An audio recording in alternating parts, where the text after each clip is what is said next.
All right. Yes. People, we are back for another open court discussion live in the Counselor's Corner. Good evening. I'm your host, David Lorenzo Glover, aka the Controversial Counselor. Joining me is my co host, the Big Bad Wolf, Herb Lewis. Ow!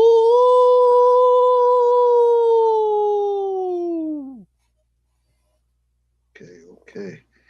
If you know us, you know this week we had to come back with the topic dealing with the disrespect of our young boys, considering we discussed the disrespect of our young girls last week.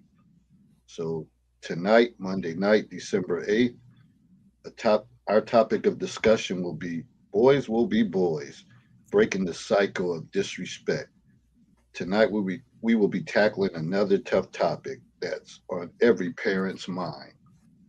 Why are young boys so quick to disrespect their elders, peers, and each other?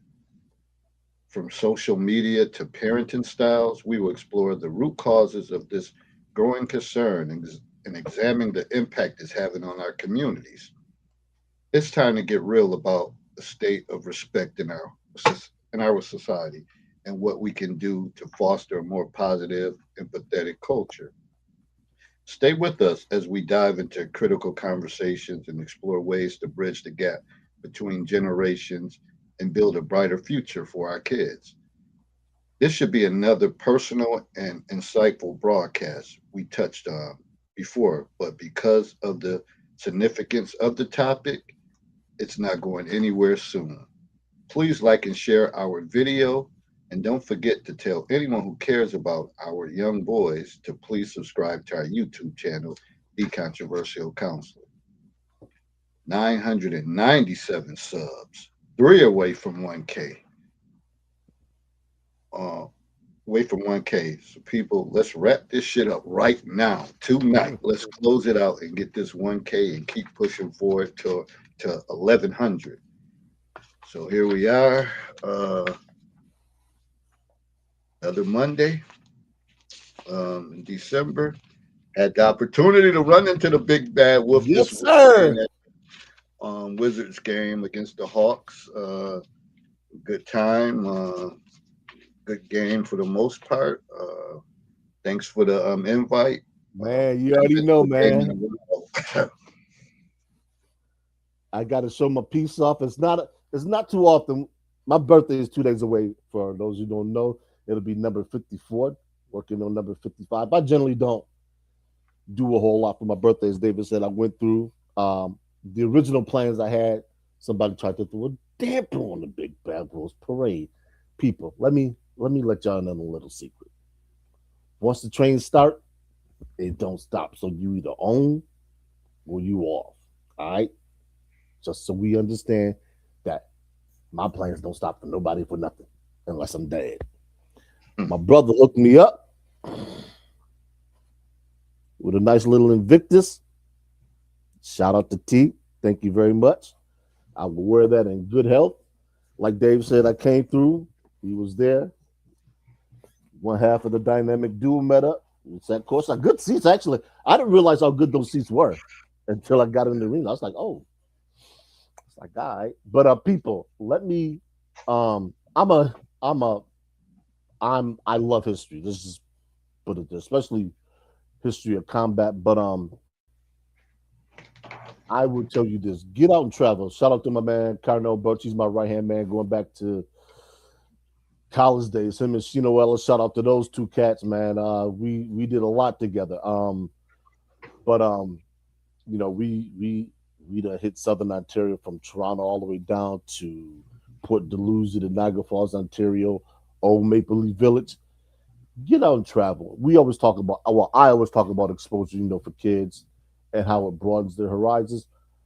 I didn't do in DC a whole lot because I was only there for the better portion of a day. I just said, you know what, I'm gonna camp in and just get some shut eye. About 4 o'clock, I went down, got a ride down to I guess I could say downtown DC. It happened to the man dropped me off, did me a whole solid, dropped me off right at the National Mall, and I didn't realize how compact DC is. Like most of the stuff is there is walkable. I mean, even for people who really aren't that ambulatory, you can get around in a wheelchair, whatever the case is. And then they got the mechanized scooters, so getting around is really, really easy. Go see my brother said, go see the world, but go start out in your own backyard, your own state, man, and go see this place, man. This I was so enamored with all the buildings in DC, the architecture, the history, travel, man. It really does something. At least for me, I hope it would have the same impact upon everybody else that it did for me. Go see things, man. Broaden your horizons. It's a way to get out and change your perspective, if you will. Because for me, it always does. And it's funny. I remember years ago, my man I was working with would always point out. He said, "Every time you come from out of town, you always quiet." I said, "No, I'm not." He said, "Yeah, yeah, you are."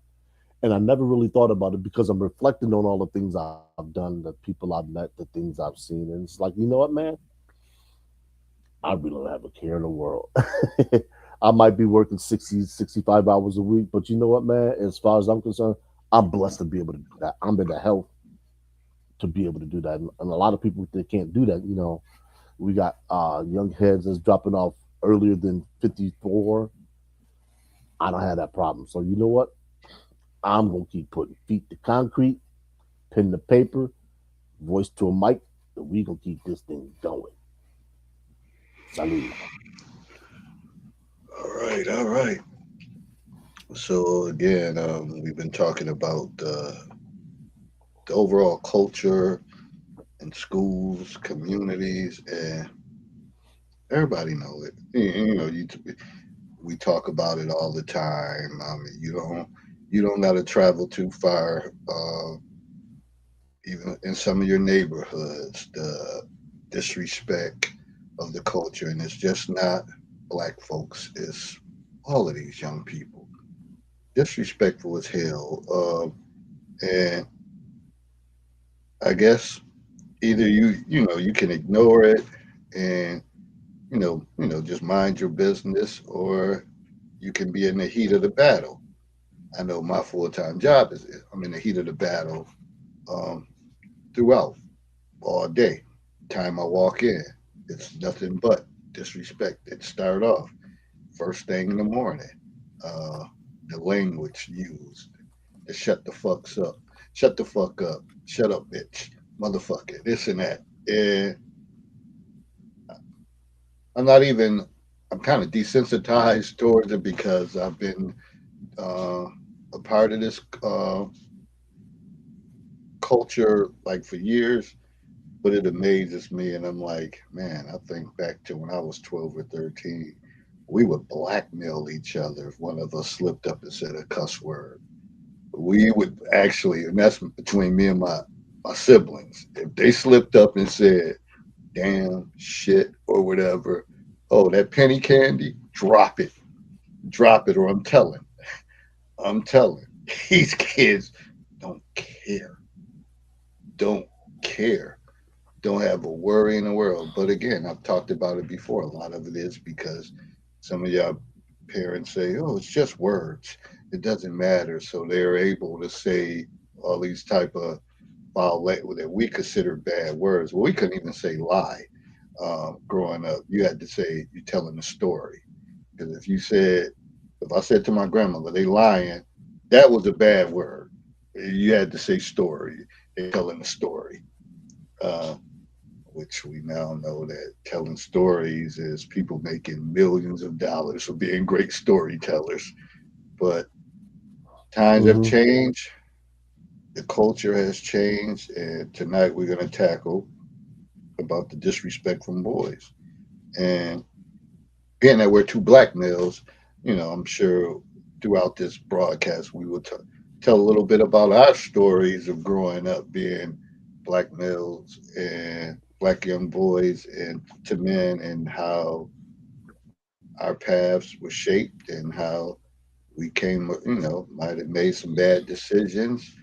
Some of the decisions we probably already spoke on before, but if you tune in or if you catch a clip later, then you may hear some things like, wow, I didn't know he did that. I didn't know he did that. Trust me, I was good in school. I had a, they always talk about hitting the switch, having the ability to be a certain way. I was able to be a certain way in school, followed the protocol, did my homework, did my work, was respectful, well mannered, liked by teachers.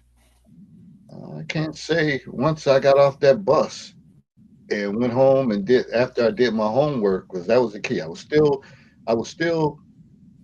kind of conditioned that to be in that school mindset until I got done with my homework. Once I got done with my homework and got that first knock on the door, you coming outside, and it was home. And anything was possible within reasons for me, because I always value my mother, my grandparents, my aunts, and people that oversaw me and who did things for me to say I'm only gonna take it so far. But I would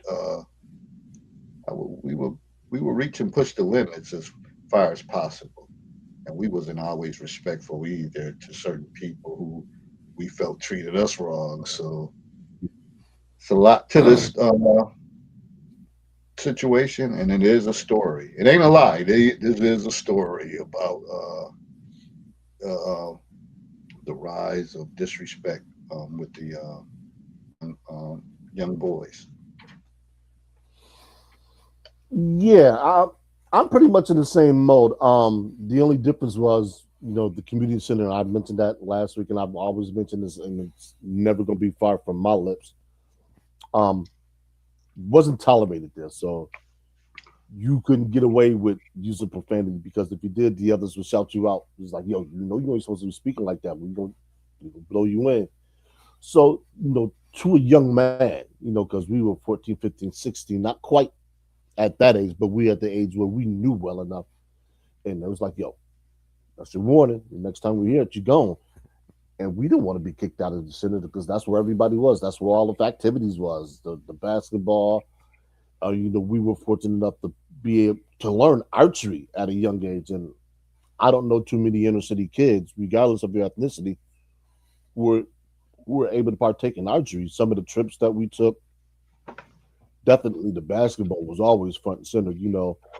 Especially when Biddy League was in place. You can go to the boys club, and from 9 o'clock till 2 o'clock in the afternoon, not but basketball. And you didn't go down to 17th Street acting no fool because Knuckles and crew, they was not having any of that. And then you had a confluence of literally everybody in the city.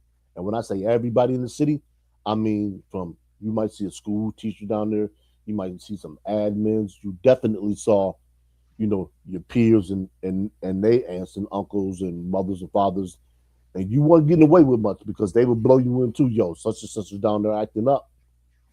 You got the old come here, and once you got to come here, you knew it was a wrap. So we we were fortunate enough to have that village, around us, keeping us on the rails, if you will. But with the advent and the rise of single parent homes across culture, that village isn't what it used to be. Now, we could blame the progression in society.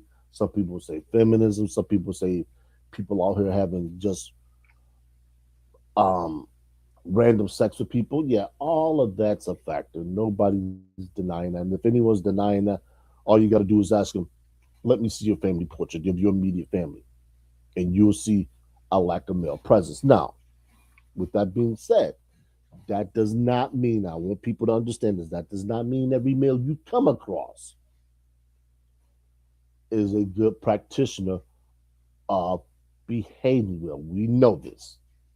We see men out here doing dumb stuff, doing things that we would not consider morally upstanding, getting themselves in trouble, disrespecting people, regardless of whatever it is that they have going on in their lives. When we came up, being respectful, regardless of what you had going on in your personal life, professional life, or love life, that was always number one. Respect the pastor, respect your parents, even biblical principles. Honor your mother and your father that their days may be long. We embody that. And we were taught that. Yes, we were taught from biblical principles, but we were taught from biblical principles for a very good reason. Now, boys and girls, yes, when it comes to certain things, they're taught the same. So the who, what, where, when, why, and how, and the buys all come together. The difference between girls and boys is this: you have to put a little bit more structure around your boys because they're not given the grace once they reach a certain age. So they're not given the grace by the school system. They're not given the grace by law enforcement. And depending on where they work at and who they work for, they're not given the grace by employers. So you can't go in there with a smart mouth as a man. You can't go in there being flippant at the lip as a man and be hot tempered. Why? Because they're quick to tell you to go.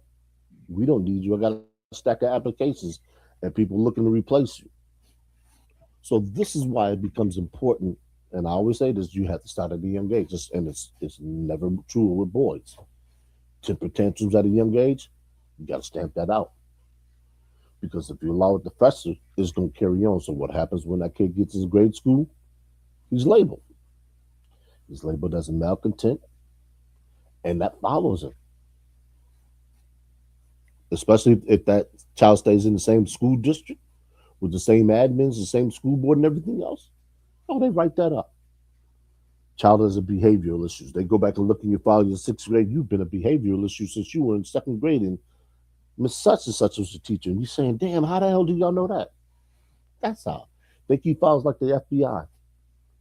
So you label. And the one thing you don't want as a male is to be labeled as a troublemaker, as a malcontent, somebody that has social issues because you become a pariah. They put you in the back of the class, they bury you, and they forget about you. It's it's fortunate enough, I suppose I can use the word fortunate. I don't know how necessarily fortunate it is that we have no child left behind because a lot of these kids would not get a high school diploma. They would be left in there till they're old enough to just grade out of school. And yes, you can. And a lot of these kids don't know that. They don't know at 21 you can be pushed out of school whether you can read, function or not. Don't care. And where it's left for you, the streets.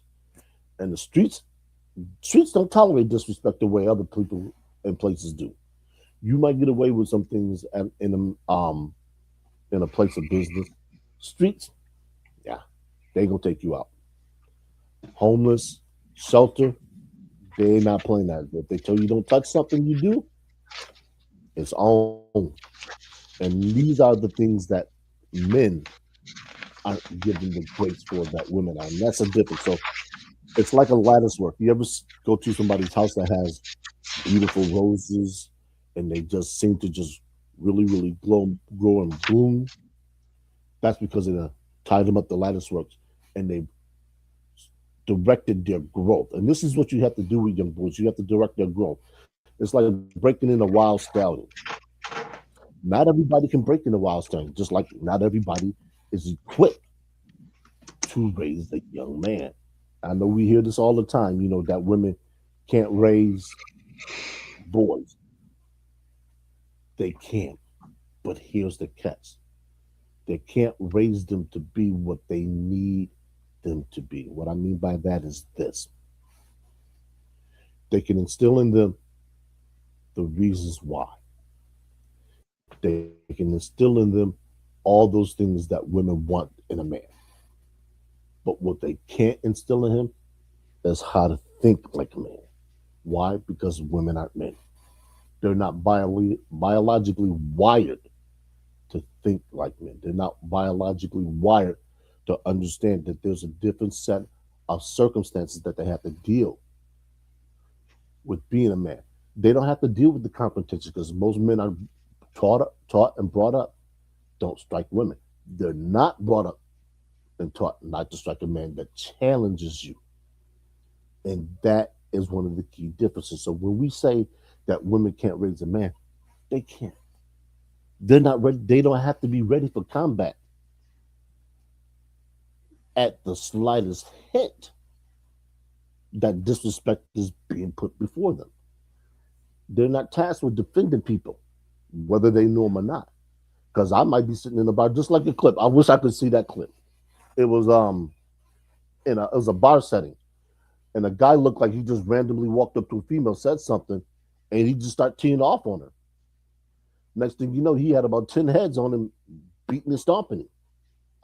It might come to a situation like that. I know I was at, I'm not going to mention any names. True situation. Like David said, we talk about two things.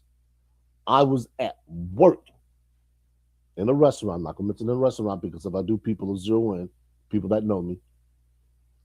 And there was a couple, and this couple used to come in all the time. I mean, regular, Saturday night, coffee. I'm not going to mention what they had other than breakfast. And I don't know what was said between the two of them. All I know was the brother hauled off, teed off on Shorty like she owed him a nice sum of money. And I turned around, I was like, yo, man, you can't be doing Shorty like that. Had to get between them, and are you okay? Yeah, yeah. Now, far be it for me to tell her not to go home with him, because that would have been my suggestion, but I knew she was going to go home with him.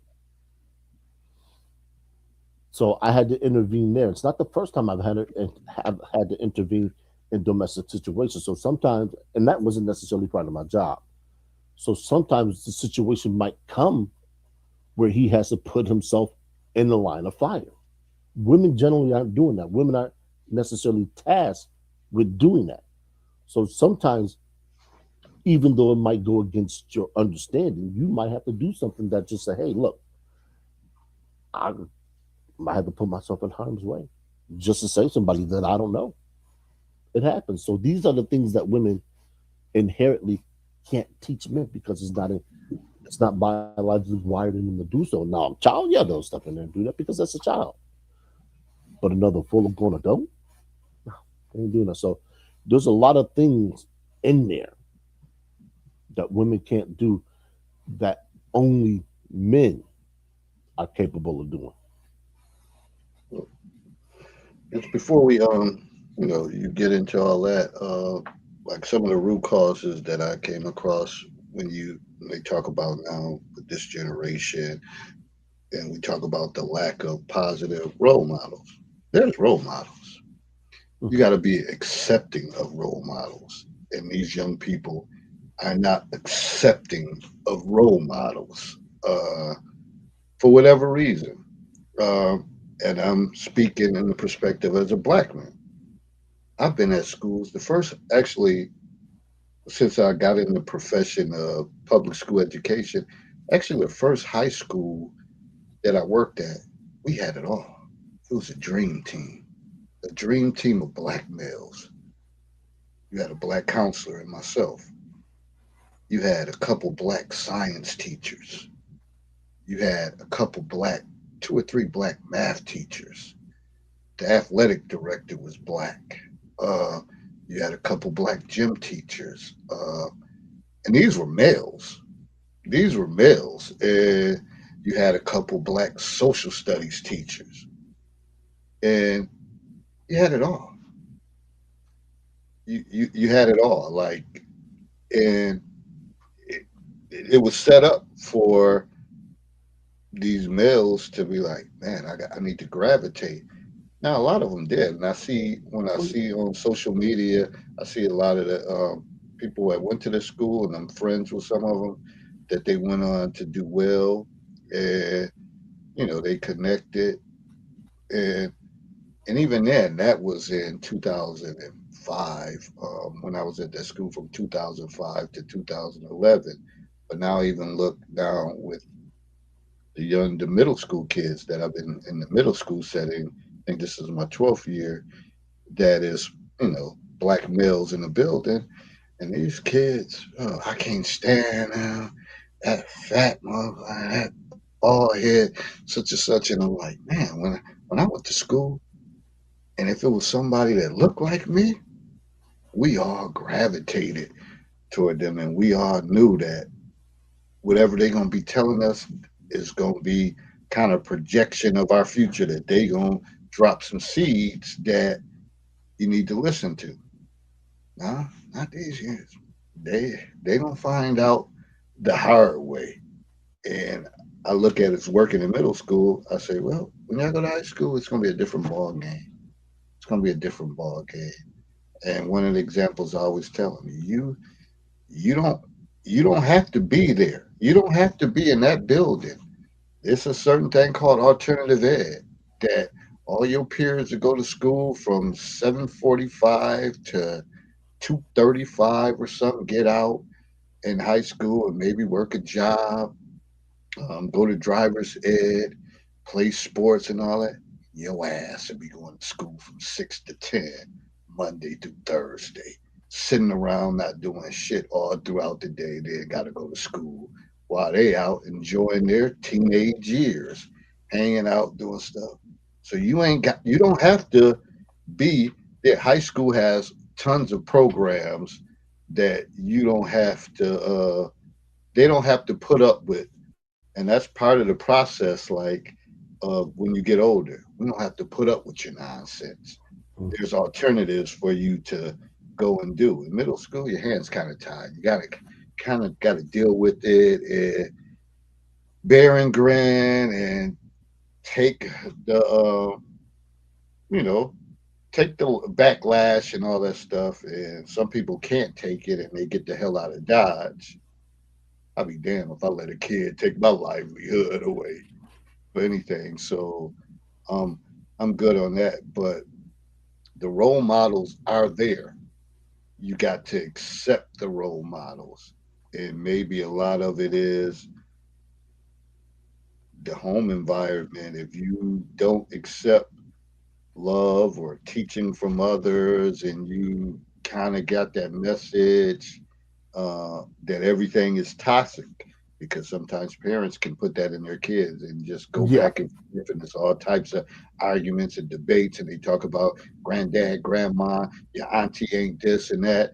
So kids start believing that, like, I can't trust nobody. So no matter what anybody says, you start having that screw mindset. Greg said, why does race have to be a determinant element in a person being a suitable role model? It doesn't have to be, but as a black man, I'm going to speak from my black perspective. That's how. So it doesn't have to be. And whereas if it was someone Caucasian or whatever the case is, but we do live two different upbringings. Whatever our history is different. Yes, that's History and culture is different. to give him a more succinct answer because America went through the history that it did. There are going to be certain elements that you, as a Caucasian male, you can't really identify with what somebody that might be Hispanic, Middle Eastern, or African American is enduring. So they're gonna look at you when you say something to them, and this is where the disrespect starts to kind of just kind of seep through. Like David said, the parents might have put that seed in them, and if that seed is allowed to grow without actually being directed, that's when they say, "Well, what do you know about you? Pardon the use of the term. You just a honky."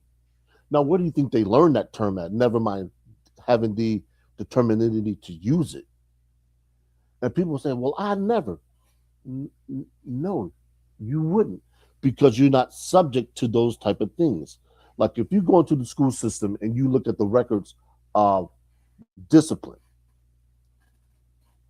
certain ethnicities are treated harsher. The transgressors are treated as youthful outbursts.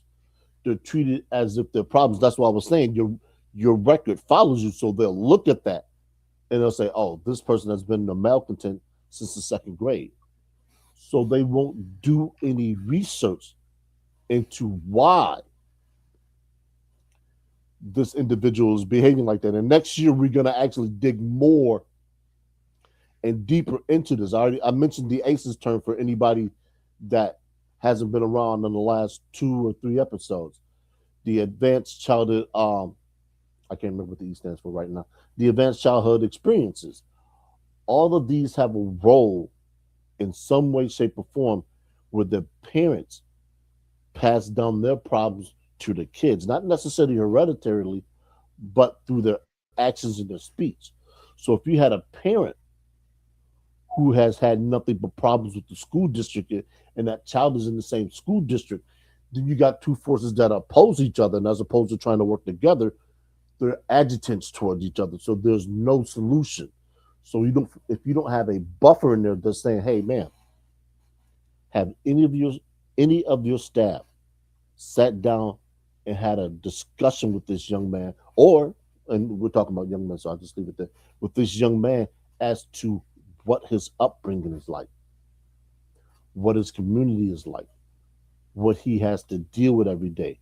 And it's not until those things are understood at a micro level that things start to change, not change, start to.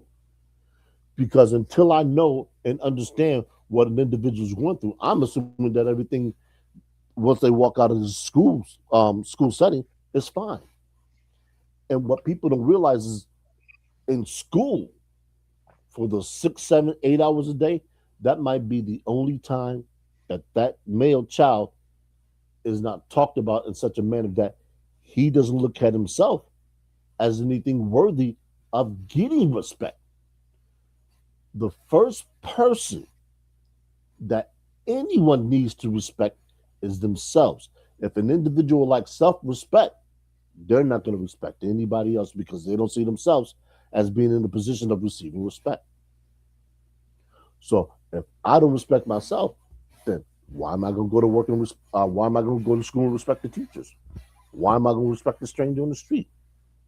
They don't respect me. I don't respect myself. I'm just going to be out here doing whatever. I'm going to be wilding with my pants sagging, saying all kinds of things, just doing whatever I want to because I don't care. Nobody's shown me a reason to care. Nobody's giving me something to care about. This is this is one of the ways you can tell somebody who might be going down that path as somebody who's not. They're going in the opposite direction. Give them something valuable, and in about 2 or 3 months, ask them where it is. Ask them what they do with it. And if they tell you they don't know, then they don't value things.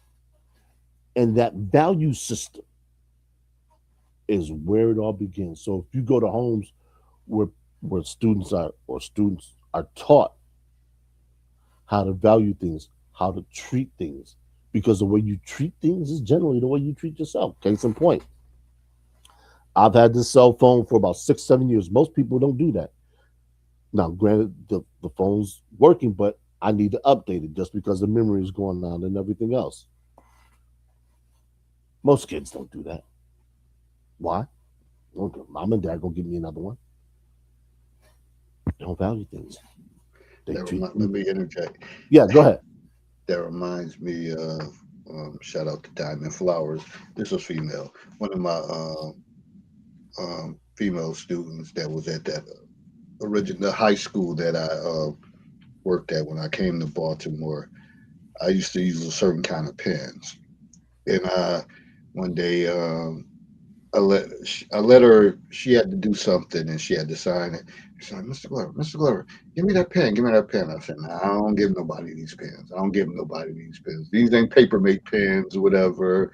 And but I ended up giving her a couple pens, and then she, as she was in college, and I don't know if she had graduated. I think she might have still been in college, but years had went by because I left that school her senior year. She sent me a picture and she was like, Mr. Glover, I still got them. I still got these pens. And I was like, wow, because she valued our relationship. Actually, she was the one student that was really upset that I was leaving Mhm. during her senior year. And things come twofold because actually it's right here. My book right here. She went to school for I don't know her exact major. It was something to do with English and all that. But she was the one who edited this book, the Oh, editor of this book. And so those pens and all that stuff, the foundation was already set for her, and she ended up editing my book. Um, and man, that those type of relationships is beautiful. Like little things lead to big things. And boy, she rolled me the whole time when I was getting ready to leave that school. When I packed up my when I was packing up my boxes. Why are you packing up your boxes? Because I'm leaving. I'm going to a new school. Why do you got to do this? Why you got to do this right now? I was like, when am I going to do it? School is about to let out. I got to leave. And she wasn't feeling it. And she voiced it. She was like, I hope the first day of school next year you forget where you got to go and you end back up here. They make you stay here. And but those are the relationships that, as Herb said, like value. She valued our relationship. I value my relationship with her because I know I meant a lot to her, and I had to I had to kind of be uh kind of subtle and stroking like and just kind of culture along the way. Like I gotta leave.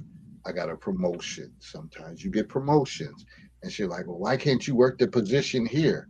And then she's like, who's in that position here? And then I told her who it was. She was like, why is she in that position? You're like an icon here.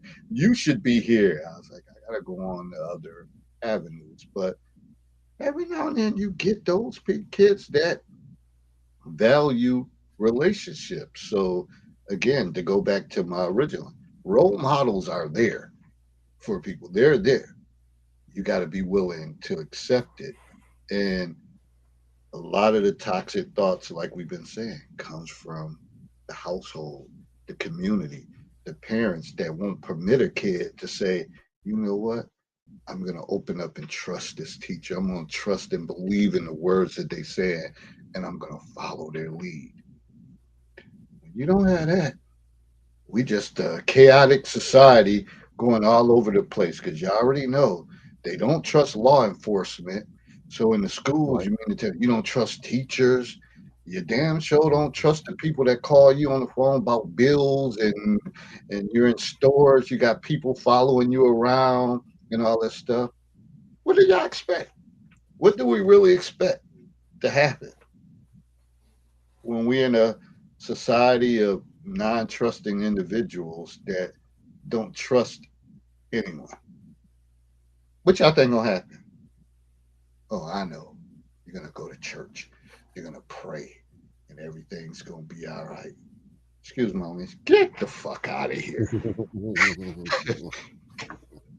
I'm gonna keep saying that.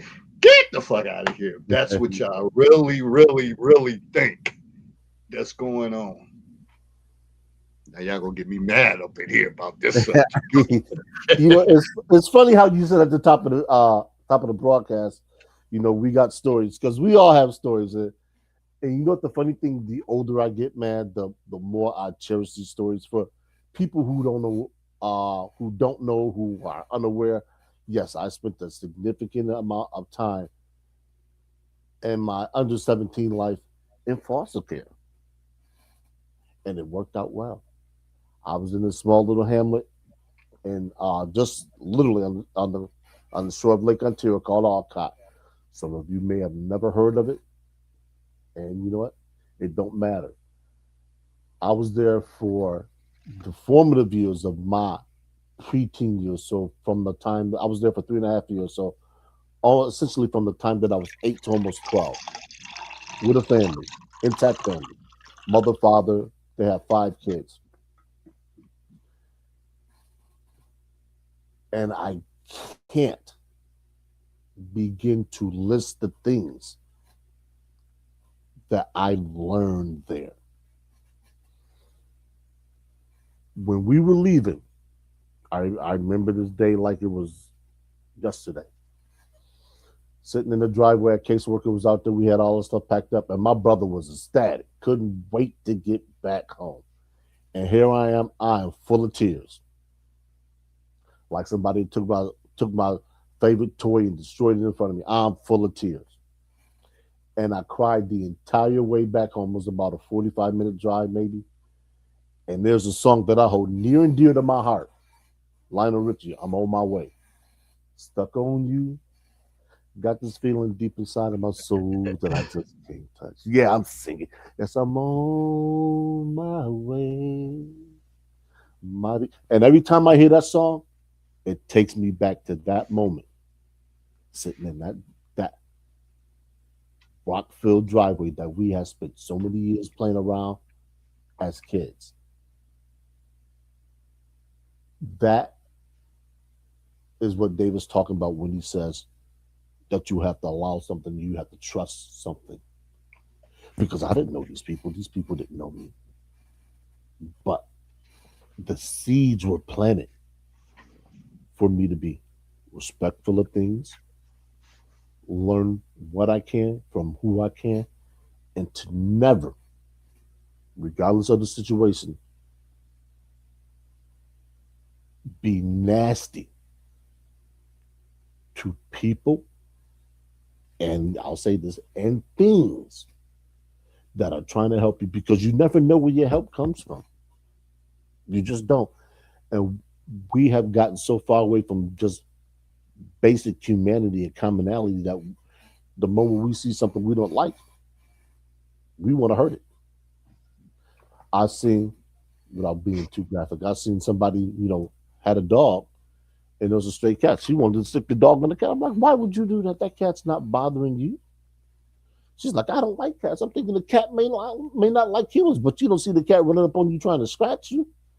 Until then, and until this day, I never spoke to that individual. I could care less. That individual could be in dire straits. I wouldn't help because I'm just that type of person. Don't do harm to things that haven't done harm to you, and that's borderline what the respect issue is. People are out here doing harm to things that don't deserve it. Now, if something or someone has done you wrong, I understand not dealing with them, not respecting them to the point where you just leave them alone. Hey, you got yourself into that situation, you get yourself out of that.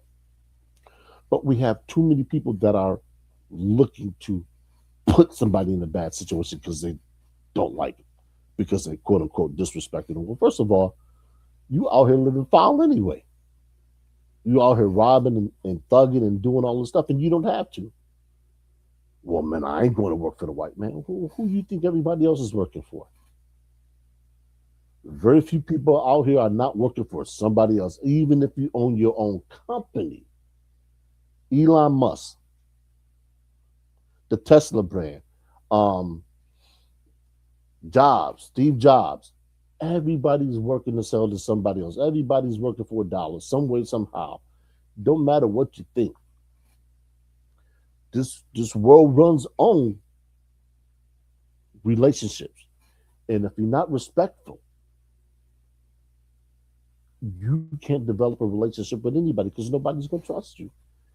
And that boils down the essence, like David just said. If you don't trust somebody, how you working with them? If you don't want to listen to somebody, how you gonna learn? He's sitting there, I'm sitting here, everybody that's sitting here listening has listened to somebody that they didn't know because they had to develop some trust in somebody somewhere, somehow. I remember one time I was in Niagara Falls, Ontario. I was having mechanical problems with my car. An OPP officer, Ontario Provincial Police, was kind enough to push me to the border to where my car cooled down and started and I was able to get home. That officer didn't have to do that. Wasn't in his job description. But I was respectful. And this is what we happen with a lot of males who travel. They don't think they gotta be respectful. They go on a field trip and they want to start wilding. They get into the hotel room. They don't want to listen to anybody. Well, you just a chaperone. I ain't gotta listen to you. Don't you realize that if the chaperone wasn't there, the trip doesn't occur? Let me interject right quick.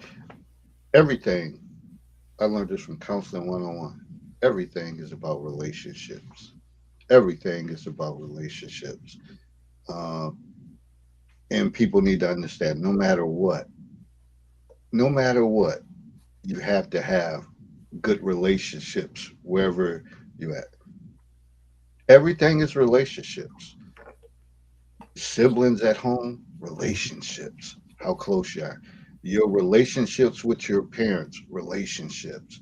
Your relationships with your neighbor, everything is about building relationships. And I know some of y'all so close-minded. When you think of relationships, you only think that a word means one definition. I advise some of you to start looking three, four, five, and six to see what words mean. Uh, Relationships doesn't mean intimacy or whatever the case when you think of that word. Everything is relationships, work relationships, playing sports, team relationships. Everything is about relationships in life. The people that can master relationships have no issues with people. They have no issues with people and their skill sets that require you to build relationships. And one of them is being an effective listener and listening and understanding, as Stephen Covey always say, and I always quote this: listen to listen to understand instead of listening to reply, and building, and that is like a foundation of building relationships. So when we think about this whole thing about disrespect, it's about building relationships. It's about building relationships. See, I have a unique approach. I crack jokes. I snap back at kids. I do whatever. That's just the approach that I took, and I learned that from one of my mentors. Uh, and I took that approach, and it never failed. It didn't fail our relationships, and I know that he's been successful in that. And I kind of took that approach and how I handle situations. Greg had a comment: relationships are helpful, but the key to success is setting goals and doing what it takes to achieve these goals, regardless of the obstacles encountered. But even with goal setting, sometimes relationships help you accomplish them goals. You can have goals. I can set goals for myself, but you damn sure it's going to be somebody that plays an integral part of those goals that's going to help me get there. So that's where the relationship part comes in. I can't be say, oh, I want to be a doctor or a nurse or a teacher, but say I got these goals in mind, but I don't want to have no relationships with people that's already in that field. Or so again, everything is about building relationships. You can have your goals and all that stuff, but you better understand that there's people along the way that you're gonna need to kind of humble yourself, eat humble pie, and work with to be successful. You don't do that, you in for a battle. And that's the thing with when you think about when people you go on interviews and you're in the workplace and all that stuff, you got to have decent relationships with people. Now I'm quiet at work. I deal with who I deal with, but nobody can say, "Oh, he's disrespectful towards me." They can't say that. They Mhm. what they want to understand is he's quiet. Like how could I break through with him? And then the people that know me, they'll say, he's funny. He's real funny. Got jokes. Like you got to get to know him. And then once you get to know him, you're like, oh, but it takes that part. And that's the same thing with kids. You got to find a way to break through Mhm. as adults and as kids. You got to find a way to navigate and be able to open up and try to trust someone to say they got my best interest at heart. Because if we keep living this divided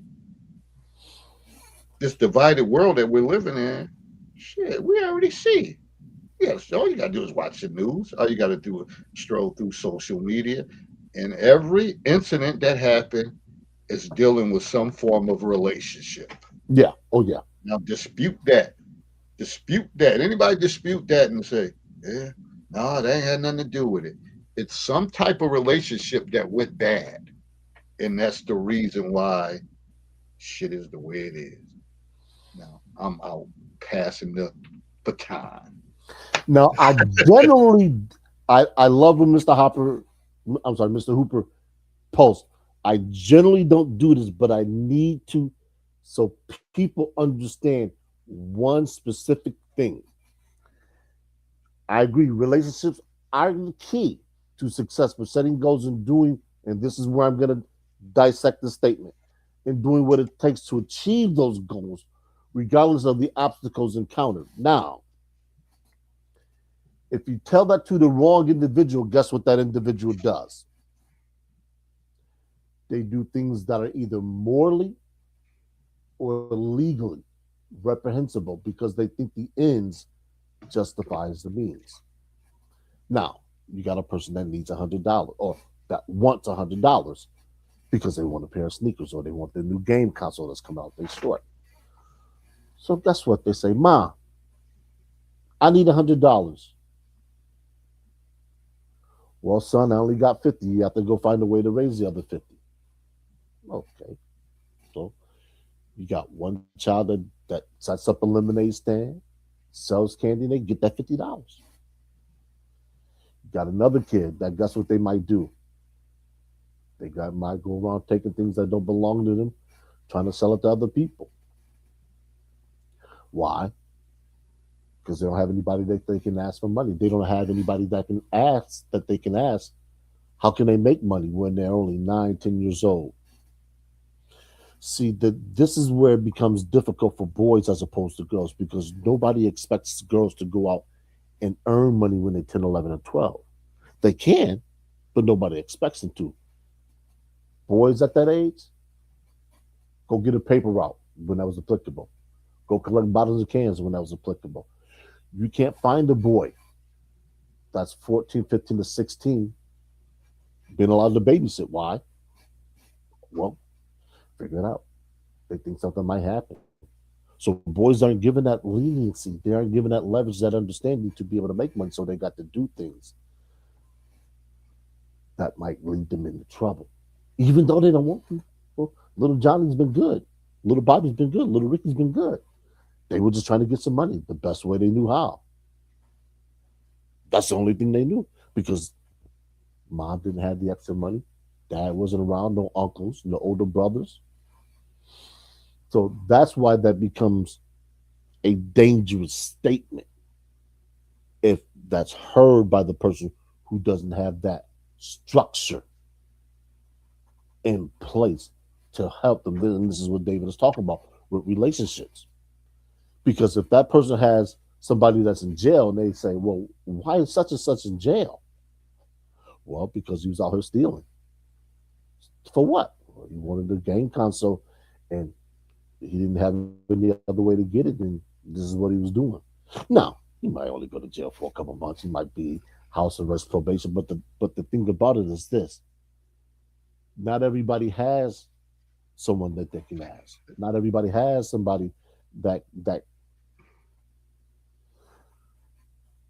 Go ahead, read that, David. Greg will the smoke tonight. Despite David's anti-religious rant, there's no anti-religious rant. First of all, deal with that statement. When I talk about religion, I know that no matter what, you got to put in work in religion. Mhm. There's no mystery God that you pray and something's going to drop down on you. What they say, faith without work is dead. Yes. So if you don't put in the work, none of that stuff matters. So that tackles that part. So there are some things that have nothing to do with relationships, and yet we'll find nurture in religions such as honesty, integrity, truthfulness, work ethic. How do you get to that point of honesty, integrity without being taught by someone, Right. which is a relationship? Yeah. It's a relationship. That stuff that it don't just sink in your head something. This ain't cartoons that some electric bolt hit your head and all of a sudden you are honest and you have integrity.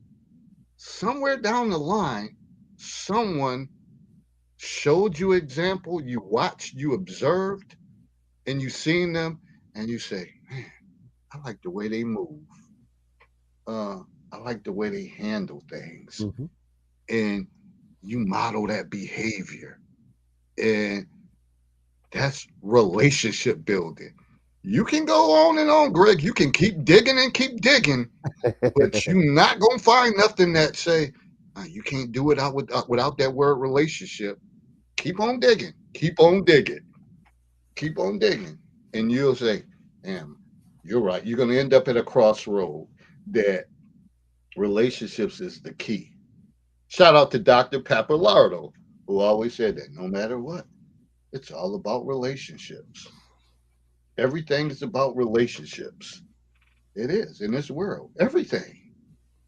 You go to church and a pastor is preaching, it's about relationships. If his congregation can't stand them, they ain't coming there no more. They ain't coming. And that whole church gonna fold or whatever the case is. If you're a principal at school and the teachers and everybody turn their back on you, and you're screwed. If you're a head coach and you lost your voice in the locker room, you're done. So you tell me where that doesn't apply in this world about relationships, that ain't the key thing. What's up, Big Lemoyne? There's a relationship with God. Self-awareness key to relationship. I agree with both points. Yeah. We see this all the time. And Dave mentioned sports and Dr. Papalato. I'm gonna mention the boxer everybody's familiar with, whether or not you watch boxing or not. Mike Tyson. The relationship he had with Cus D'Amato, virtually inseparable. Now, you had asked this question earlier, Greg, about ethnicity. What does it have to do? Sometimes absolutely nothing. Cus D'Amato was able to reach Mike because Mike was willing to trust. That's what Dave was talking about earlier. Trusting somebody that he didn't know because he saw something in Mike that other people said, you know what? He's a troublemaker. He got into trouble early in his life, and he's not going to be worth anything. I can't do anything with him. I don't think the world can do anything with him. This is why Mike now, to this day, when people deal with him on a personal level, they say he is by far one of the most respectful people I have ever known. Because he understood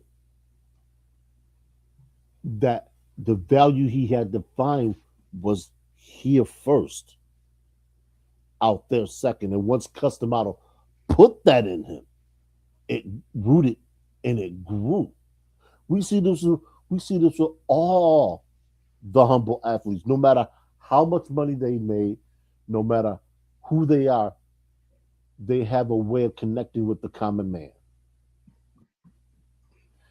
And when you can do that, you place it. I'm gonna mention God, and I generally don't do this. You put yourself among the common men, which is why I'm sorry, Jesus was so revered because he walked among the commoners as if he was one of them.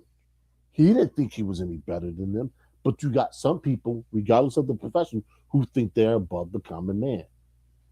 And like David said, if you're a principal and you behave in that way, you lose the faculty. You lose the faculty, you can forget about the students. And it's the same way with any place where you're in a position of power. You have to be relatable to. You have to be somebody that people can speak to, they can approach, they can speak to you as if they've known you their entire life, regardless of what the problems in the situation is. Because once that is established, they say, you know what? I was wrong about this individual. Do you know what? They're not the asshole I've heard. I went into that office. I sat down and spoke with that individual. Do you know what? I don't have a problem. They heard me. They didn't speak. They allowed me to speak. They allowed me to get out everything I wanted to. And I felt like I was heard. I felt like I was understood. Now, the person sitting across from him might be thinking, yeah, this person's SOS, FOB, or FOS, SOB. Just sit out of bounds. I can't do anything with it, but you know what? I'm going to listen because it's important to them. So if it's important to them, you have to find a way to make it important to yourself. Because I'm in a position of dealing with the public in a particular means, if you will. Now there are people that come up to me with problems, and I'm thinking, how dumb are you I'm thinking, but all the while I'm projecting. You know what? I understand completely what it is that you have to do. Let's do this. Let's do this. Let me walk you through this. And people say, you know what? I'm sorry. It's been a long. I say, you know what? I understand. And I go back there and I talk to my coworker. I'm like, have you ever? He said, no, man, it's not you. I say, okay. Because sometimes I hear things and I think I gotta be judgmental. I have to be out of touch with the common person. And sometimes people just have a lot on their mind. Some people are just, they've been traveling 8, 9 hours by car, kids, wife nagging. They just want to get to the hotel so they can get to sleep. So we try not to keep them. And it happens. But the relationship is there. Like I've had people that come in and say, you know what? Thank you. I just wanted to do this and you made it easy. Sometimes that's all it's about. Sometimes people are just looking for a brief moment of clarity. They're looking for somebody to say, you know what? Let me take that for you. Let me help you with this. And that's a relationship. It's just It, how you it, relate to things. That I mean, that's as simple as I can make it. How I relate to a stranger, how I relate to my siblings. I already talked about, the watch. This is an expensive watch for people that don't understand. And the reason why we're able to do that among our family, the reason why I went down and called Dave for the I didn't charge Dave that for that ticket because we had that kind of relationship. Dave never charges me for anything his family puts on. We had that kind of relationship. But that's something we worked at. That wasn't organic. I mean,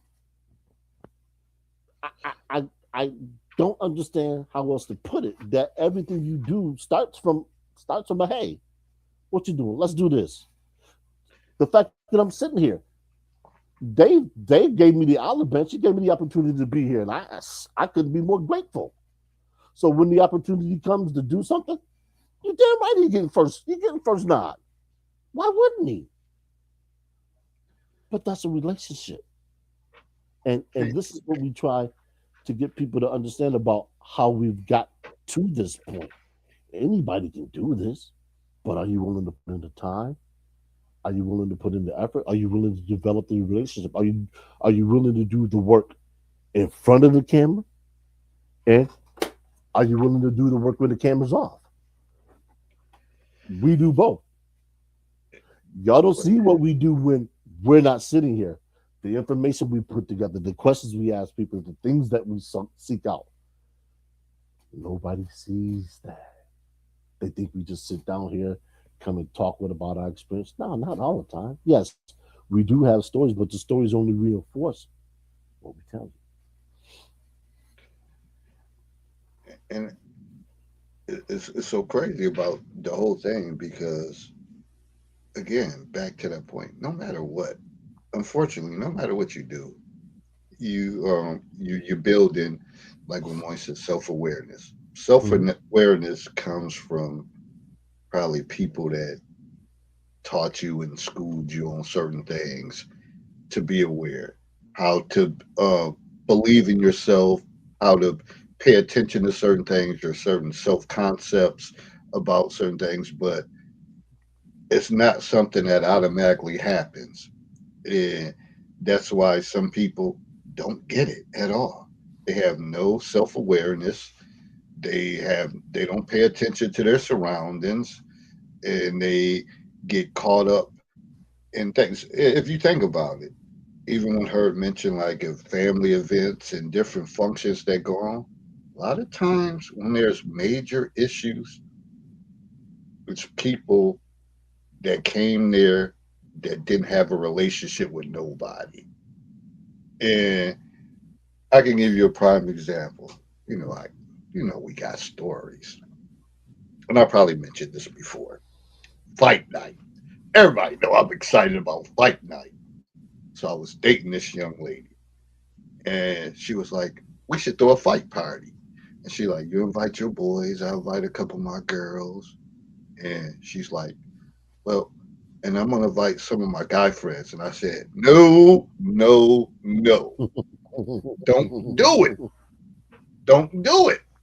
She like, why? They cool. They like boxing. Don't do it. But she learned a valuable lesson in what I was saying. So she threw the fight party. She cooked, prepared all this food. I told my boys, they came, had drinks. We had the drinks, and I forgot who was fighting. She invited some of the guys. But see, the issue was me and my crew, we joke a lot about certain things. We watching a boxing match. We predicting if we in the ring and who would knock each other out, but no bodily harm, just talking amongst each other, just having fun. And then, they like, oh, so what would happen if David, if you went against such and such? So we doing that. Then one of the guys she invited said, I tell you what, ain't nobody gonna knock me out. Huh? Huh? So then it got a little animated and kept going on. And listen, I'm quiet and all that stuff, whatever. But listen, we at the lady house that I'm dealing with. I know you're a friend, but I'm kind of overseeing this. So he kept on talking. Then it almost got to the point we started moving furniture around. It got to Yeah. that point. She finally, after all of that chaos, and you had to put people out and all that, I understand what you said. You said don't mix people who don't have relationships with each other during some times, especially when you bring um, alcohol into the equation, because we gonna joke. My friends, we gonna joke all day long. Barely seldom it's gonna lead to a major altercation that somebody gonna be ready to fight. But when you throw other people in the equation, and that's what happened. It was about to be some furniture moving up in there. But I had told her ahead of time, don't mix because we like to crack jokes and we like to have fun. We like to laugh. They may not be able to decipher or understand, or they joking or pick up that they're playing around because that's the relationship between us. You don't bring in other people who haven't not established in that relationship. So it almost been was something that was good, food, drinks, a fight night, almost ended into a disaster. I was Yeah. about to chest some ass out the frame that night. So that's just the reality. It's about relationship building. You just can't include everybody into your relationship or your circle. Yeah, it's tough, man. I mean, because if a male doesn't have anyone that he sees role modeling certain things, then you know what? He's on his own. And depending on what he's doing, what he knows, or who he's dealing with, can put him in a bad way. So if he gets onto the world, he starts dating, and he hooks up with a young lady who's manipulative, conniving, and he ends up getting her pregnant, which happens a lot. And that's not necessarily her problem per se, it's his problem.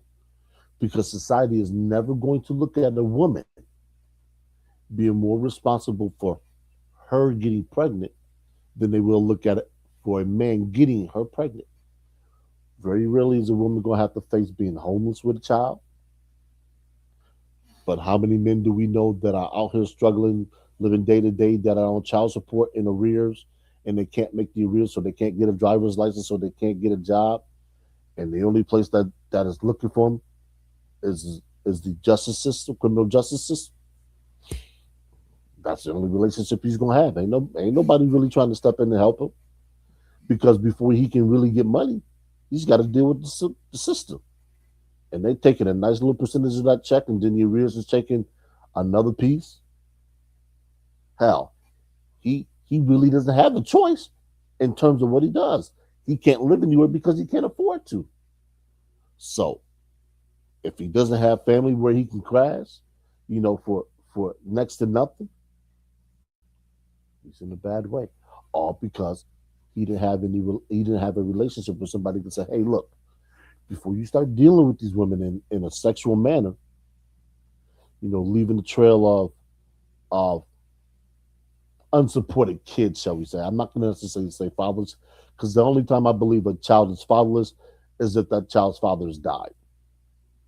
Now, every child that is not fitting that situation, they have a father. Now, is the father impactful? Is the father decent, moral standing, employed? Don't know. This is why it becomes important. Important's not that's not a strong enough word. It becomes paramount for young boys once they reach the level of maturity and they start to develop their secondary characteristics in terms of sex organs. It becomes important for boys to understand. Hey, look, what you got there is a weapon. Be careful where you put that weapon, because any slicing and dicing you do that ends up in the wrong way can cost you in the long run. And they don't notice, they don't understand this because their mothers didn't sit down and tell them, hey, look, me and your father were doing some dumb shit. Ice Cube made the song "Doing Dumb Shit" when that came out on his first album. Doing dumb shit, we do it. Usually, the dumb shit we do doesn't get us in any kind of trouble. We can walk away from it. We could talk about it 20 years later. Yo, remember when you did this, and that? Yeah, man, I can't believe I did that.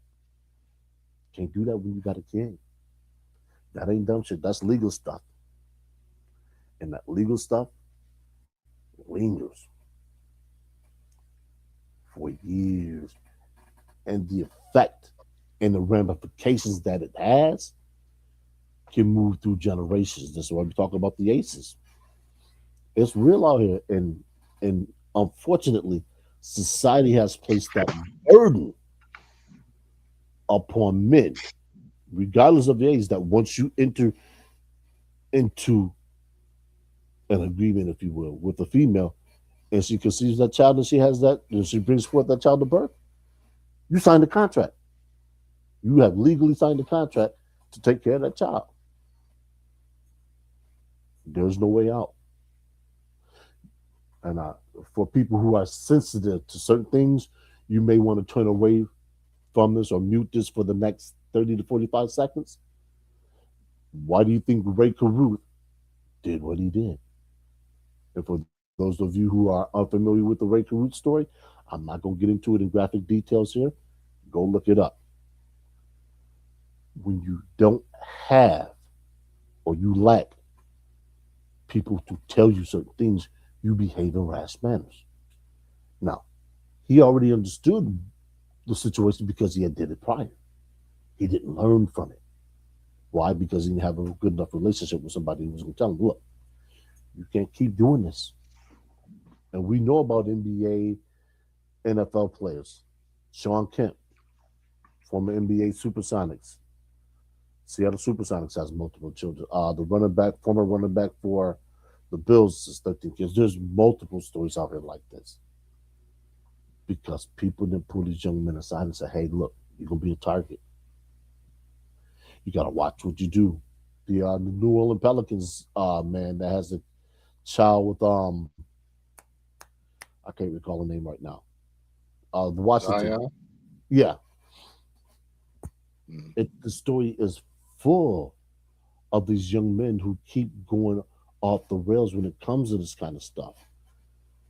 And it's just like, look, society is not going to be forgiving for you. So you have to understand that, hey, look, nobody's not telling you not to have sex, but we're telling you be smart about it. Deal with women who are on the same wavelength, not financial, but the same mentality. They understand that you two are just going in here for enjoyment. That neither one of you are trying to come out of this situation being a parent.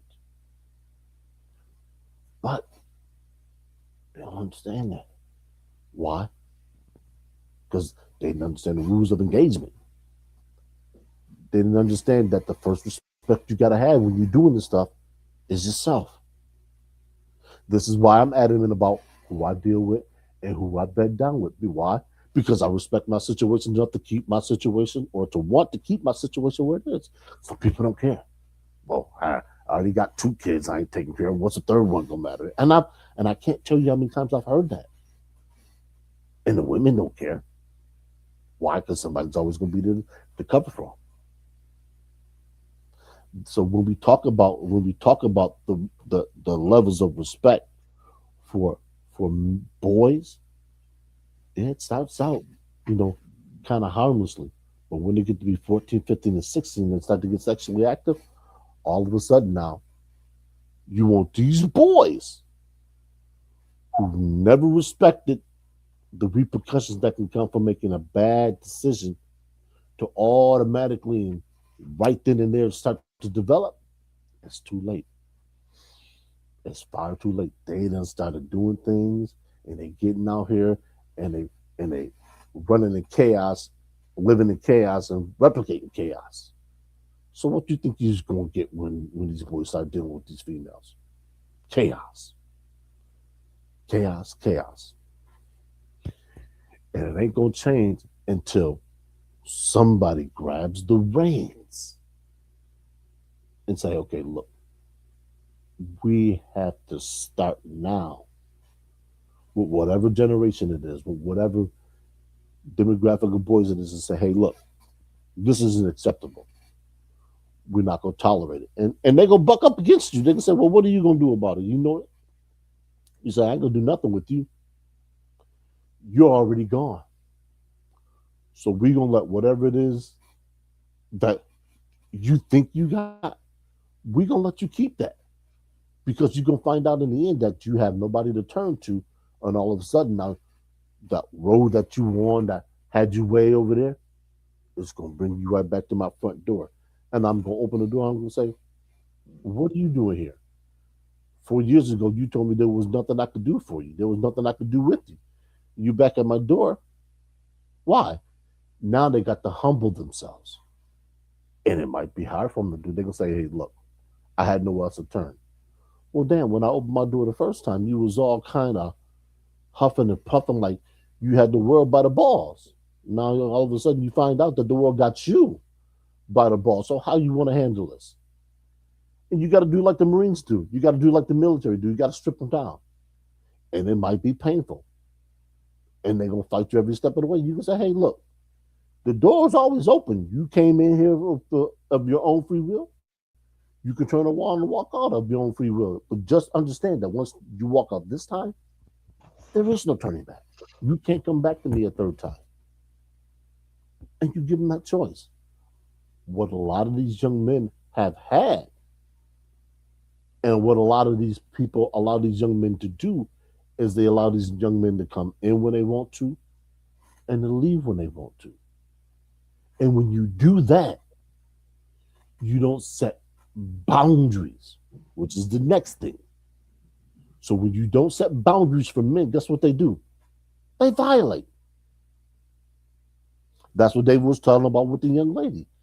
His boys know what the boundaries are. They know what they can say. They know what they can do. They know what they can get away with. They know what they can't get away with. But people that don't know you, they don't know that. So they pushing the boundary too. You say, okay, you look, dude, enough's enough. Either you change how it is, or like Dave said, we can get to moving some furniture in here. Calmer heads prevail. Some people got removed. Boundaries were restored. Calm restored. Cooler heads prevail. But when you don't have that there, next thing you know, people get hurt, police get called, charges get filed. Hopefully somebody ain't end up doing jail time. But when you got boys that don't know, that don't understand that behind your decisions are consequences and there's repercussions for those consequences, you end up in jail. I can't tell you how many young men are in jail behind something stupid, behind something she said about him and he did this, and nobody wants to hear all that. It's like, yo, did he put hands on you? No, but no. I don't care what he said. I can't let what somebody said affect me to the point where I want to put myself in harm's way. They ain't put no hands on you. Good. Now you understand. Leave them alone. Don't speak to them. Because if I find out that you're speaking to them, I got to cut you off because now you put me in a situation to where I could potentially end up being harmed. And this, and I'll go back to saying it, the first person people have to learn to respect is themselves. I put boundaries around myself and my behavior so I keep myself free from bullshit. I don't do it because I dislike people. I do it because I understand. I'm a proponent of making a poor decision if I don't have those boundaries in place. This is why I don't deal with certain things, and this is why I don't deal with certain women. People say, "Oh, that's drastic." Being free isn't drastic. Being free is what I like. I like coming home to this big ass house, these two cats, and it's quiet. And in order for me to do that, in order for me to go down and see my man Dave at a basketball game, I got to do certain it, things. it's And people it, understand that. You understand?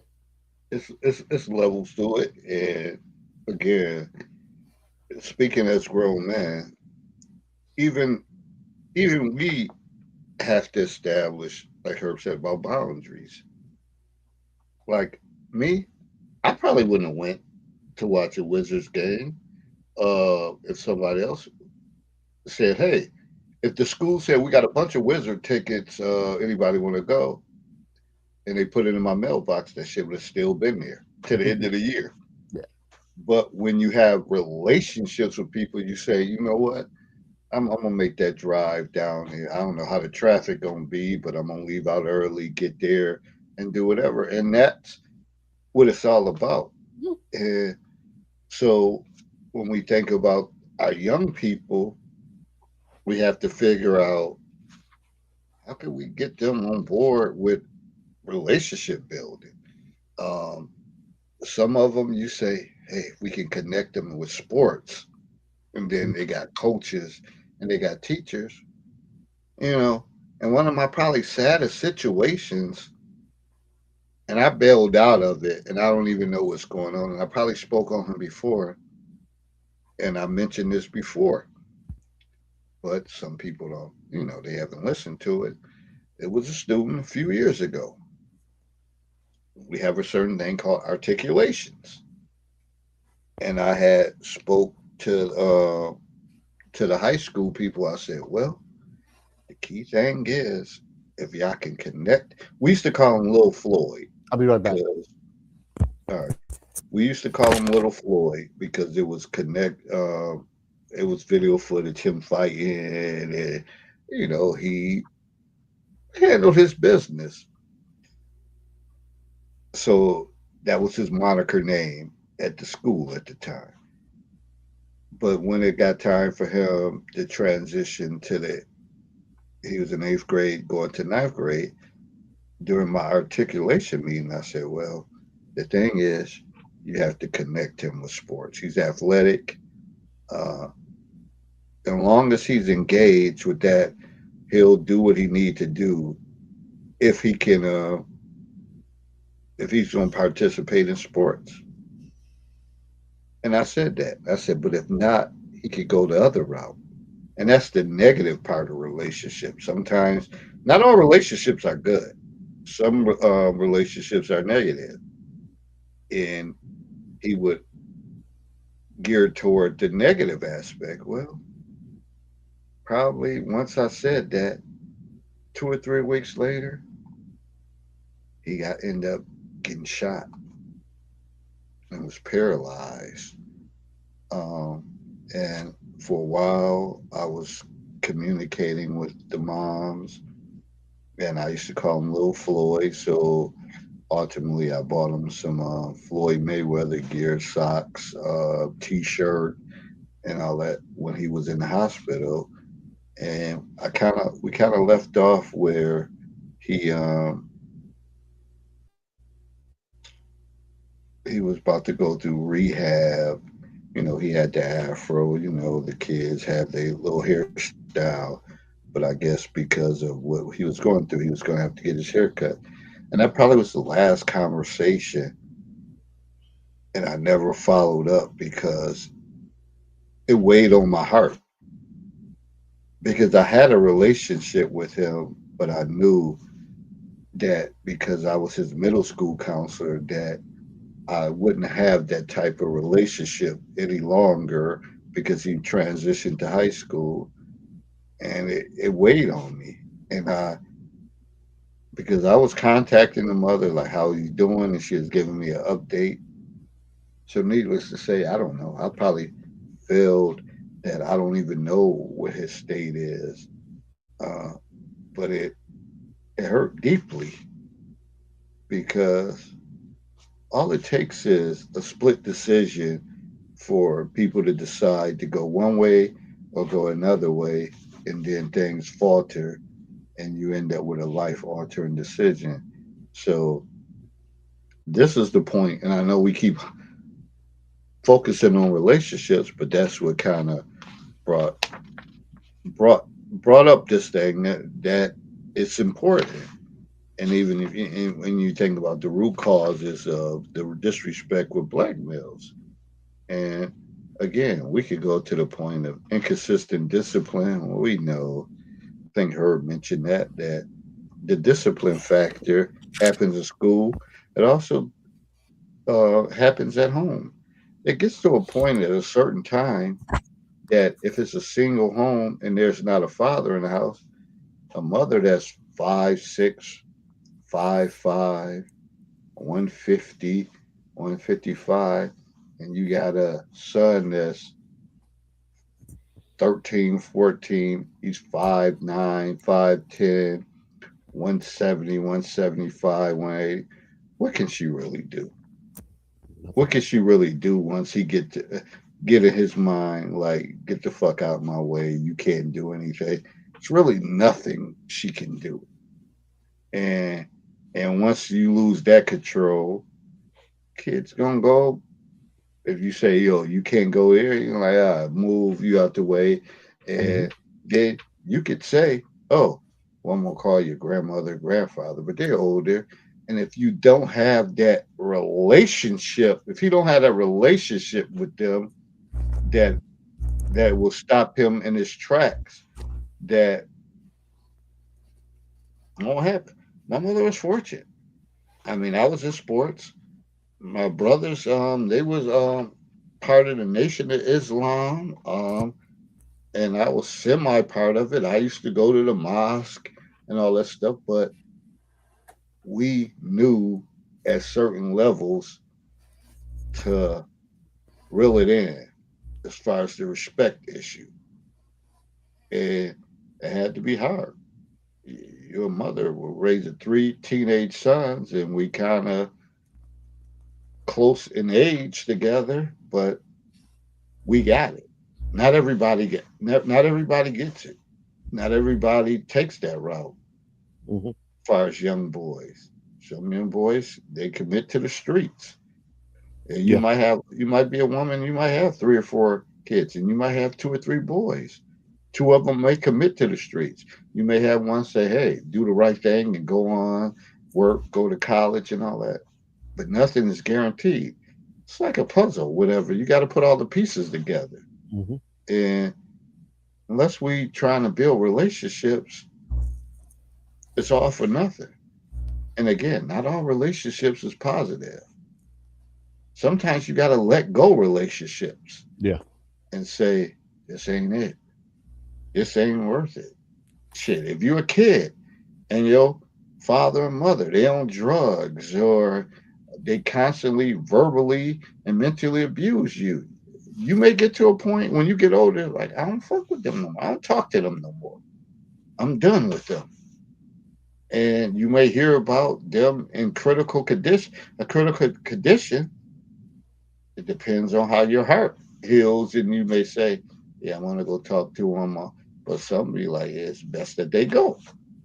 Yeah. So I always talk about when people like say, "Sorry for your loss," and I mentioned, and I learned from counseling 101. Some people will say, "Shit, I ain't sorry. I'm happy for this loss. Mm-hmm. Now I can move on. There no, they can't hurt me no more, physically or mentally, and I can move on because Mm-hmm. our relationship was bad, and now I can move forward." So Stop saying cliche stuff. Stop saying stuff that you see on TikTok and you quoting it, especially you grown ass people, because everything has more than one meaning. And not everything means the same thing to everybody. So that's where we're at. And I mean, this subject is, we can go on and on and on. We only touching the surface. We never ever get through it. But if we even moved on to talk about the discipline part of it, Yeah. it's a discipline. I mean, but at some points it depends. You're not a boy is not going to get disciplined after you get a certain age. Yeah. There's no discipline left for him. You could Hmm. call your brother if you're a mother, like, yo, your uncle go come over here. But shit, if he busy with his own life and he married, got his own kids, he may say, all right, I'm gonna come see him. That shit might be 2, 3 weeks later. Yeah. By the time he get over there, you say, I'm gonna call your grandfather. Depends on the age. What are you gonna do? It depends. Unless he's a young grandfather and all that, people have their lives, and sometimes they say, it's just too much. I ain't answer a call. I ain't respond to the text. I ain't about to deal with that. So this is where we at. So that's where you get the inconsistent discipline from. Go to school. Depends on the administration. Depends on if they try to make the goal or look at numbers and all that stuff. Some of these kids can do what the hell they want to do all day long, and they never get disciplined. And hopefully that they connect with the right person and tell them, and well, that's gonna run short sooner or later. You think the stuff you pulling now, and you get out there and you keep doing it, somebody gonna get a hold of you. So we're in a dilemma, people. And I know a lot of times people try to brush it off, whatever, but it affects everybody. It affects everybody because you could be somewhere, you could be at a nice mall with your family, and all of a sudden, you have people rolling up. Say if it's a bunch of boys Hmm. and they on some shit, Hmm. and they decide that they gonna do this, or we gonna camp out in the parking lot during this time. Oh, we about to rob folks when they come in with their bags, come out. We about to get this or get that. Just never know.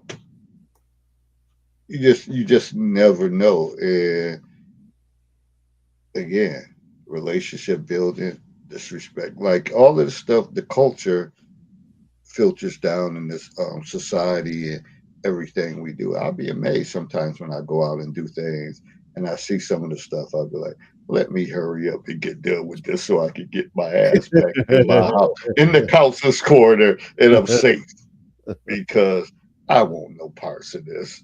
I don't want no parts of this. And I digress. I'll pass it to the big bad wolf. There was a post on Facebook last week about a young man, 14 years old, to what David was saying, 6'2", 140, 14 years old. Now, generally speaking, if a young man runs away from home, it's for one or two reasons. He's being abused, or he doesn't like what's going on in the home. So he leaves. He wants to be somewhere where he feels he's safe, he feels he's respected, and somewhere where he can actually trust the adults that are in that situation. Just like David said, just some adults are not fit to have kids, but the biological process doesn't discriminate. If certain conditions are met, fertilization occurs, and that's all that's necessary. You know, people aren't put through paces to say whether or not they're going to be a fit parent because, simply put, we don't know. We don't know until after it happens. This is why you see a lot of cases now being remanded to CPS, and a lot of things are reported to people or on people via CPS that are just erroneous. So CPS becomes overworked, overloaded, not to mention caseworkers and things of that nature. So it becomes difficult as a young man to find a safe footing if that safe footing isn't where he is living. So now he is forced to make adult decisions in terms of where he stays at. Now, like Dave said, if he's part of a football team, he can call his coach. He might be able to call one of his friends and say, "Hey, look, man, my parents are tripping again. They want to beat on me because of this and this. And here we go. I'm going to read this Lemoyne Post. My mother put me on a bus and sent me to my father's family when I was 13 due to my immature choices of chasing what I thought was a fly cool. I was not hearing her anymore. I heard those uncles in Mississippi, though, laugh out loud. Got great relationships with them. And years ago, and Dave can back this up, I said to the panel then, why don't y'all give these boys to their fathers? And what do we hear, Dave? A lot of negative feedback talking about these men don't want to raise these kids. I'm like, have you given them the opportunity? Have you given them the chance? Have you dropped them off and say, look, this is your son. I've done all I can with him.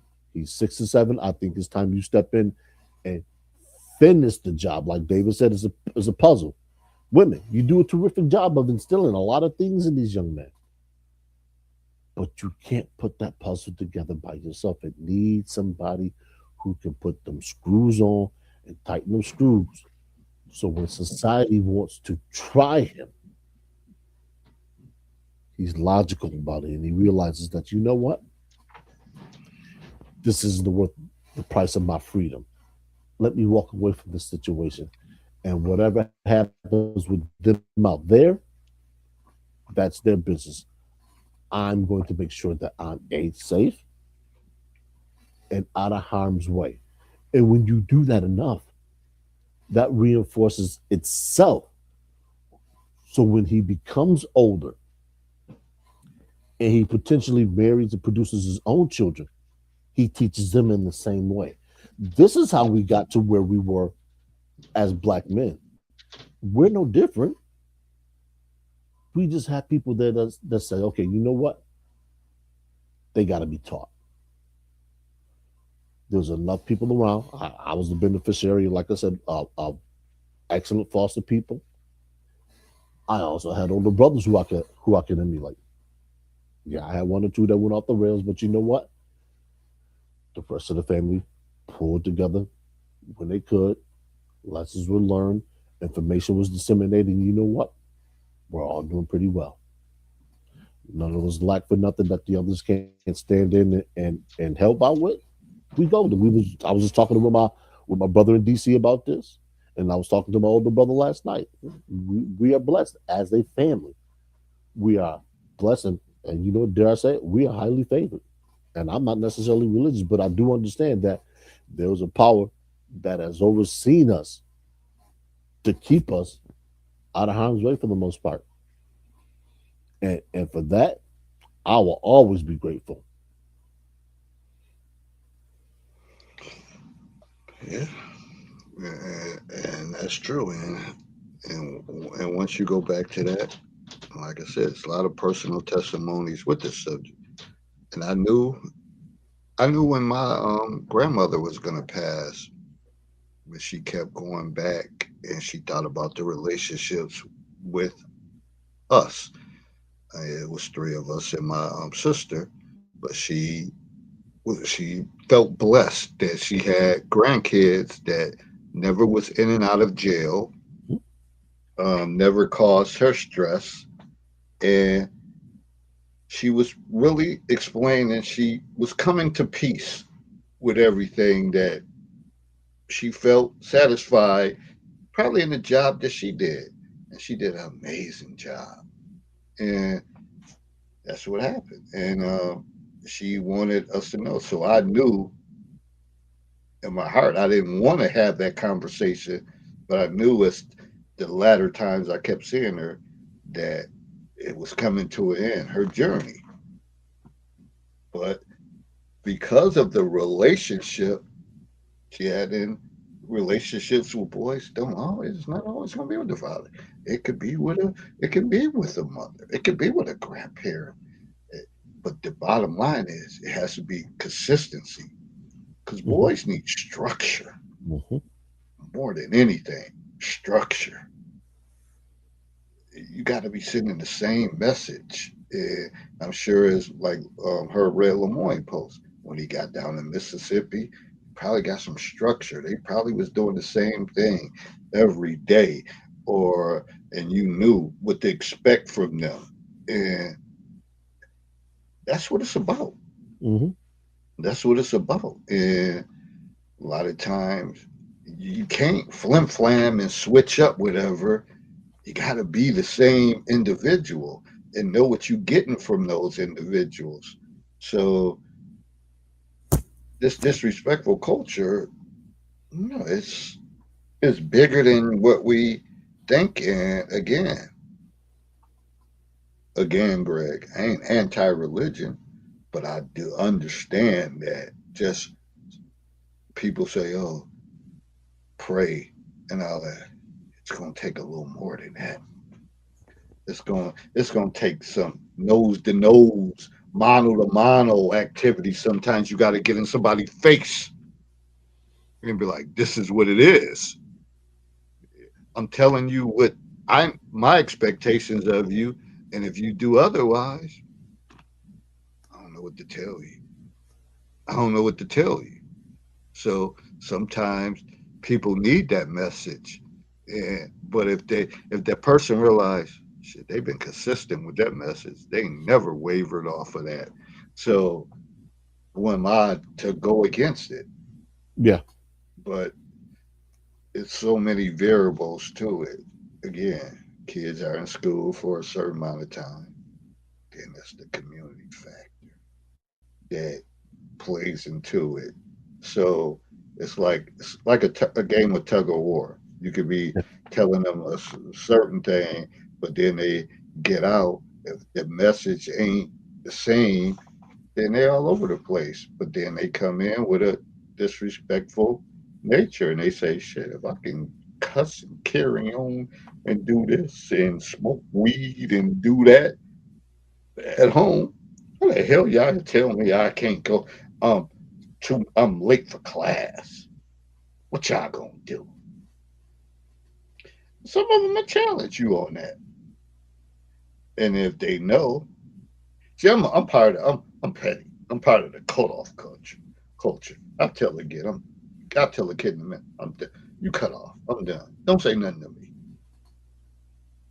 And I'm saying this loud so whoever can see it, because they can say, "Oh, well, you shouldn't be like that." But I already know that that's the effective way. Whatever. I'm not gonna sit up there and go back and forth. We have Yeah. nothing else to say unless it's an emergency situation.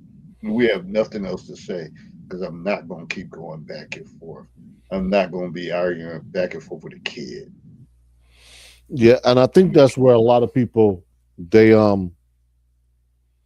they lose, if you will. They don't understand that as a child, you don't have negotiating power. You don't have any leverage over an adult. You certainly shouldn't have leverage over what it is that you're going to do as a child. And I think that's where a lot of women don't understand, especially with boys. If you give a boy any kind of thought processes to whether or not he has power, guess what he's going to do? He's going to push. He's going to try and exploit it. He's going to try and take advantage of it in any way, shape, or form. And this is how boys learn manipulation. They say, okay, you know what? She thinks that I'm doing such and such.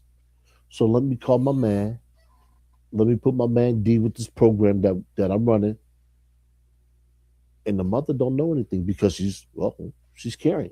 She's caring enough to think, oh, my little boy ain't getting in no trouble. He going over his friend's house. They gonna work on some math problems. Yeah, they working on some math problems. They try to multiply. Only problem is mom's not aware. So when mom gets to knock on the door from somebody else's, from from some mother's daughter talking about they have a discussion. They gotta because the daughter's 6 weeks pregnant. She's like, by who? Your son. No, my son over his friend's house. Nah, no, your friend is not over whose house he claims to be doing math. He was at my house doing some furniture moving and that kind of furniture moving, a record playing. We ain't talking about people um, hurting each other, shall we say. And people don't realize that you got to get them before they get them. And what I mean by that before they get them is before bad decisions get them, before the streets get them, before their hormones get them. Because yes, they going through that stage. They gonna want to do some things. But you know what stops them from doing things? Those boundaries. You put that seed in their head and say, hey, look, once you cross that border, once you enter that realm, and once you do certain things, you can't come back. Now, there's age appropriate behaviors that we all have engaged in. So no one is saying that you should restrict boys from engaging in age appropriate behavior. You know, sex is natural. But sex that leads to kids when you're not ready, that's dangerous. Because now you're setting up a template for which this young man is ill equipped to handle. So now it falls back on the families. And what happens more often than not is these families are not intact families. They're not built to handle being a parent when they're not done being, I'm sorry, they're not built to be a grandparent when they're not finished being a parent. So now you wonder why the grandparents are in their mid to late 30s when grandparents used to be in their 50s. The first time that child had a child, they were in their early to mid 20s, 23, 24, 25, 26. That way that parent was equipped to be a grandparent. Now these they're not equipped because they weren't there being parents themselves. So how can they get this young man to understand certain things? They can't. And like I said, the first person that anybody should respect is themselves, and they don't respect themselves enough not to put themselves in harm's way, not to put themselves in a situation where they got to deal with things that they're not ready for. I know it sounds harsh. I know people will say, well, you did it. Well, yeah, I did a lot of things. But you know what? I never crossed a bridge that I didn't have to worry about coming back from. I never put myself in a situation, or, you know, I never subjected my mother to a situation to where she had to actually take on something that I did. And that's what a lot of these people don't realize is that, yes, young men can do things that are age appropriate that will get them a hand slap. That's to be expected. That's how we learn. And I think Go ahead. the bottom line to tie it all together, we talked about this earlier, structure. Kids, young adults, they like structure. Hmm. They can try to dispute and say, "Oh, this person's too strict" and all that stuff. But when they see what's going on and they see it themselves on TikTok, Instagram, social media, they're happy to be able to come to a home that they have heat, food, clothing, shelter, and if they work a job, they can work a job and they can come home and they're like, "Oh, I'm at peace." Hmm. Um, a father and mother, if it's just the father or the mother, ain't no violence going on here. I'm good. They ain't cussing me out, carrying on, and all that stuff. That's what it's all about. So it brings me back to the subject when people are like, oh, when they get 18, they got to go. And I still dispute it. Go where? Yeah. Go where? Unless it's on some college campus. And even then, they're coming back home during their breaks or whatever the case. If a kid doesn't come home during their breaks and they never want to come home, You That's a sign. may want to question something. You may want to question the way they feel about their childhood or their upbringing. Because most kids, if they felt safe, because kids want to be safe and secure, and if they feel, oh, it's break, I'm tired of this, oh, I need to decompensate. I can't wait to go home to my room and get in my bed, be at home. If they don't never want to come home, or they're like, oh, I'm going here for Thanksgiving break, I'm going here for spring break, Mm-hmm. and you're a parent and they don't want to come to you, might want to dig deeper. You might want to dig. Something went on that they don't want to be a part of that. Something went on. I ain't trying to start up nothing. I'm just telling you. No, but I'm you just know, it's telling funny you you. say that because we saw that in the movie with Boys in the Hood. You know Mhm. how I can't remember um Lawrence Fishburne was the father of. I want to say he was the father of the other dude, but we see it. We see it in movies all the time. You know, where that father role is necessary to set an environment to where kids want to come home. I know when I was in college and spring break is as much as I was away from my mother when I was younger and in foster care, I couldn't wait to go back home. Like you said, in your own bed, doing your own thing, man. It was always cool. And I was a little older than the average college student when I first started. I was 21, going on 22. But it was always nice to get home. It was always nice to go back to the bar, hang out, see a few people, and get right back to school. Couldn't wait. But it was those were the things that I valued because I realized what it took for my mother at least to maintain that. Because my mother was never financially well off, but she always did well enough, even with systemic help. So it was just like, hey, look, I'm out in the world now. I don't need to hide what I do, for lack of a better term, because I was dealing with females at that particular point, but I was always careful. You know, I had relationships with females that people didn't know about. Mhm.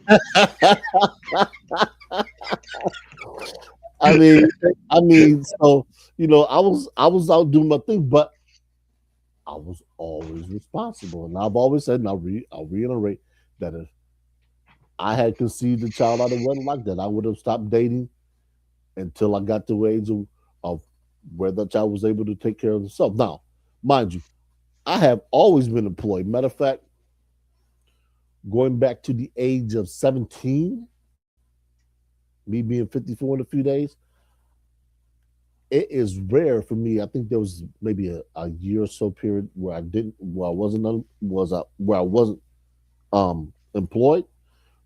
But from the age of 17 till now, we talking to stretch almost 40 years. I've always been employed, so I've never wondered where money was going to come from. I never worried or concerned myself about who was going to do what for me because I was always there. I was like, you know what? I don't have to worry about anybody. I don't have to worry about anything. Even even if I had lost a job, I still had the unemployment. I still had some money I was saved up, and far be it for me to understand economics then like I do now. But I always knew one thing, that I needed to be prepared for whatever might come my way. Whether I made the decision to do something or whether a decision was made that had an impact upon me. Because I remember one time the place I was working at closed down, didn't have a job. I was like, oh, whew. I'm glad I put that money away. I had about 5-6 grand put away. Unemployment came through, covered some things, and I was able to make it work. Matter of fact, I'm going to disclose this now before the new year, 12/8/25. My goal by this time next year is to have $10,000 put away in a fund that I don't know what I'm going to do with, but that's my goal. You hear it here. You hear it first. Bring it this way. Send it this way. Hey, you might get season tickets to Wizard game. Who knows? But that's that's one of my goals for next year, man. Along, yep, getting the motorcycle, as my moms used to say, getting the motorcycle. Don't do it. Don't do it. No. Her, you can barely ride a bike. You don't need to get on the motorcycle. Don't do it. And we about to close this out in a minute, so you can give your closing point. But don't get your ass on no motorcycle at 54 like that, like you a speed demon. Don't do it. And that's No, man, relationship building. I'm something, telling you not man. to. I saw what my brother had. I was like, yeah, that's a nice piece of machinery.